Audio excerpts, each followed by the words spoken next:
A lot of NBA news to discuss with the start of NBA free agency beginning today, a plethora of NBA trade rumors circulating around the NBA. Let's start off with the Golden State Warriors. Klay Thompson decides to part ways with the Golden State Warriors, an end of an era. Klay Thompson won 4 rings with his fellow Splash Bro, Steph Curry, but decides to move on. Now, the big question is, where will Klay Thompson go to now? He's open to discussing with the Dallas Mavericks, the Philadelphia 76ers, and other teams, including the Lakers and Clippers. Let me know in the comment section where Klay Thompson should go and play next. Where's the best fit for Klay Thompson? But also the Golden State Warriors are moving on from Chris Paul. They waived Chris Paul.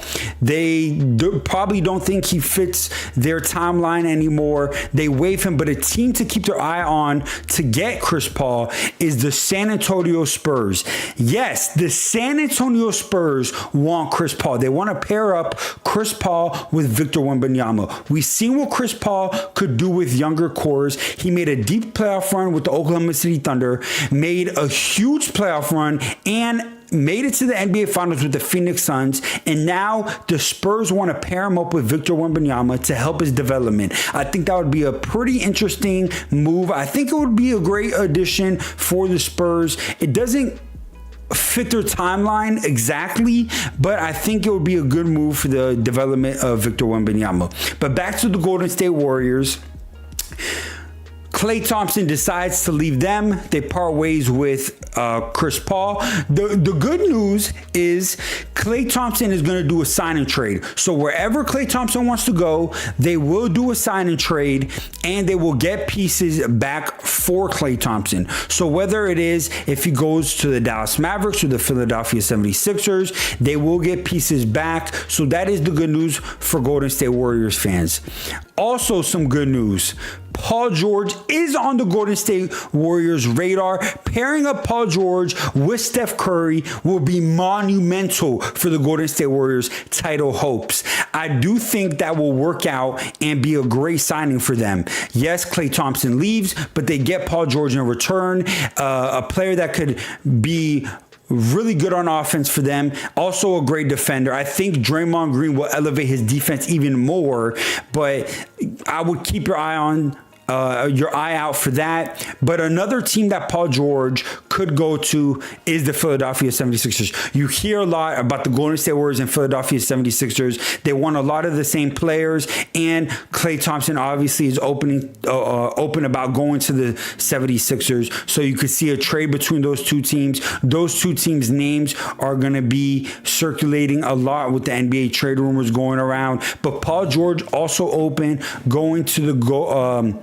not just the Golden State Warriors, but also going to the Philadelphia 76ers. Another team I want to discuss about is Paul George is current team, or should I say former team, because I think he's going to leave the Clippers. But let's talk about the Clippers. Where do the Clippers go from here?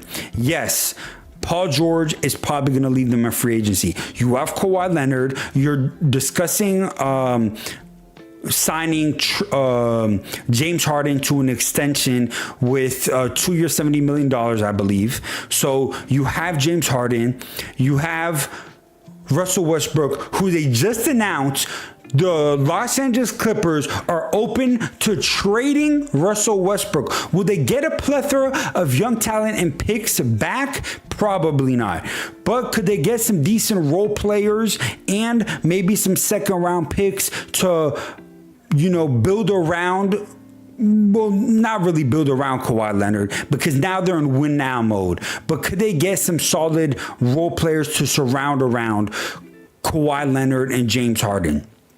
Hopefully they can. But the next team I want to talk about is the Sacramento Kings. They want Brandon Ingram. Yes, I said it. The Sacramento Kings are open to trading for Brandon Ingram. But how would this look? Adding Brandon Ingram to the Sacramento Kings would be huge. You would have De'Aaron Fox, Domantas Sabonis, and then Brandon Ingram. You would have a new trio in the West. The West would even be more difficult. But why would the Pelicans trade Brandon Ingram? They just added DeJounte Murray. You have honestly, I think you have a solid 4 in the Pelicans organization right now. You have DeJounte Murray, you have Zion Williamson, you have Brandon Ingram, and CJ McCollum. That's a great 4 players that you have on your organization to go and win a title. So I don't know if they're going to be open enough to trading Brandon Ingram to the Sacramento Kings, but if the right offer is there, they could do it.